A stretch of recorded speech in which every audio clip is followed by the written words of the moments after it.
Today there is interesting news from the Kurakhove direction. Here the Russians attempted to disrupt the rear of the Ukrainian defense line by conducting a rapid uppercut attack. As it turned out, the Ukrainians were already expecting it, annihilating the Russian vanguard and leaving hundreds of dead Russians in the fields. In their continued push through the southwestern sector of Donetsk Oblast, Russian forces launched yet another costly and futile operation, this time aimed at capturing the village of Bahatyr. The strategic ambition behind the offensive is clear, as the Russian command wants to press along the Zaporizhia-Kostiantynivka highway, potentially advancing toward the regional border between Dnipro and Donetsk. This objective offers no real operational or strategic value, but is driven by symbolic value and territorial optics, seizing more land to claim informational victories and extending the buffer zone around Donetsk city. To achieve this, Russia has pursued a series of tactical maneuvers designed to cut off Ukrainian positions along the highway. These so-called uppercut movements seek to rupture Ukrainian lines from the south, bypassing major defenses to isolate positions further west. The pattern has already emerged. First Dakhny, then Ulaki, then an attempted advance toward Kostiantynivka, each involving flanking efforts aimed at squeezing Ukrainian logistics and forcing staggered withdrawals. Bahatyr became the latest focal point in this creeping assault.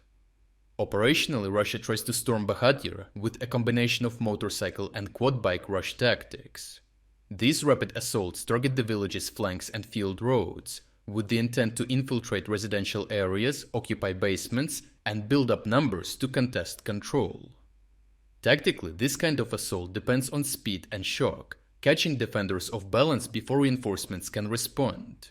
But Ukrainian forces were ready, and the result was a disaster for Russia. In what can only be described as a massacre, dozens of Russian troops were killed in open terrain as they attempted to cross minefields and exposed roads.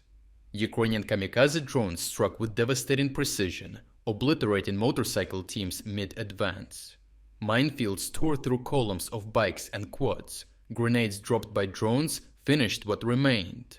Russian corpses and wreckage littered the approaches to the village, turning the attempted assault into a bloodbath. The attack failed to even reach its staging objectives, and most of the force was annihilated before reaching shelter.